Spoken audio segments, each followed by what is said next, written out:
Сайн байцгаана уу сурагч охчуудаа. Та бүхэнтэй оюуны чадрын IQ төвөөс Содхон, Тодхон 2 мэдчилж байна.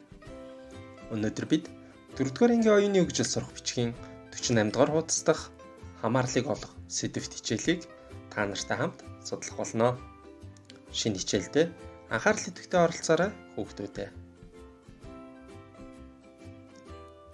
Энэ хичээл аливаа юмс үзэгдлийн хоорондох уялдаа холбоог олж тодруулах чадварыг хөгжүүлэх зорилготой.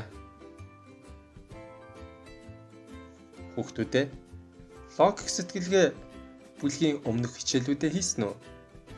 Хичээл даалгавруудаа цаг тухайд хийж хэвших нь амжилттай суралцахын нэг үндэс юм шүү.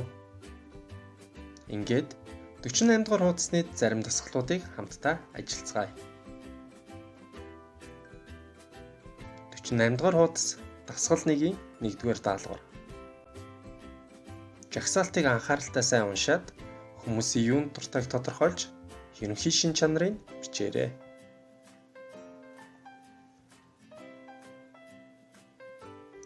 Дасгалд гэрэл гэдэг хүний юунд дуртай болон дургүйг жагсаан бичжээ. Гэрэл сүүнд дуртай боловч кофе уух дургүй. Гэрэл цасанд дуртай боловч бороо ороход дургүй. Гэрэл цагаан баавганд дуртай, харин хүрэн баавганд дургүй. Гэрэл давстай зүйлд дуртай ч хар перцэнд дургүй. Бүгдээрээ гэрлийн дуртай зүйлсийг сайн ажиглая.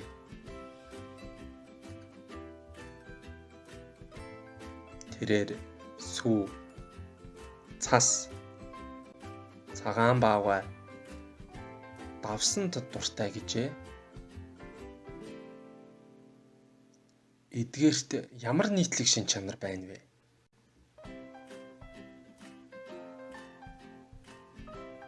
Зүйтэй. Бүгд цагаан өнгөтэй юмс байна. Харин түүний дургүй зүйлс нь цагаанаас өөр өнгөтэй байна.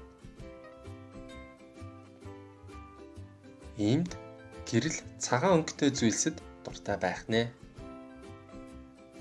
Одоо дараагийн дасгал руу шилжье. 48 дугаар хуудас дасгал 2-ын 1. Өгөгдсөн бүлэг зураг бүрээс илүүцийг олж дугуйл. Бусад гишүүд нь ямар хамааралтай байгааг тайлбарлаарай.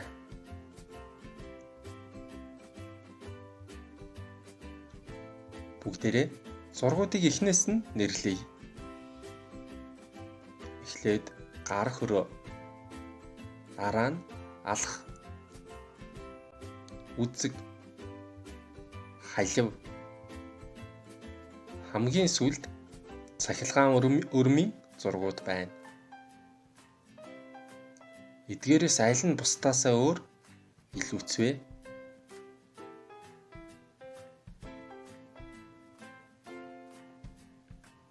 Сайн байна хүүхдүүдээ.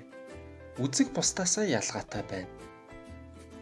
Учир нь бусад зурагт багаж хэрэгслүүдийг дүрсэлжээ.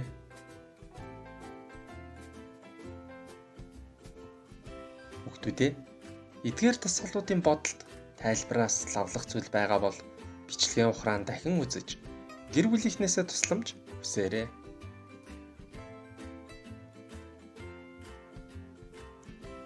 Амдгаар хуудасны үлдсэн дасгалуудыг бие даан гүйцэтгээрэй. Ингэхдээ дасгалуудын заавар нөхцөлийг анхааралтай уншина уу. Сурагч багчуудаа хөл хорионы энэ цаг үед хэрэглээгээ зохицуулж ус цахилгаан эрчим хүчээ хэмнээрэй.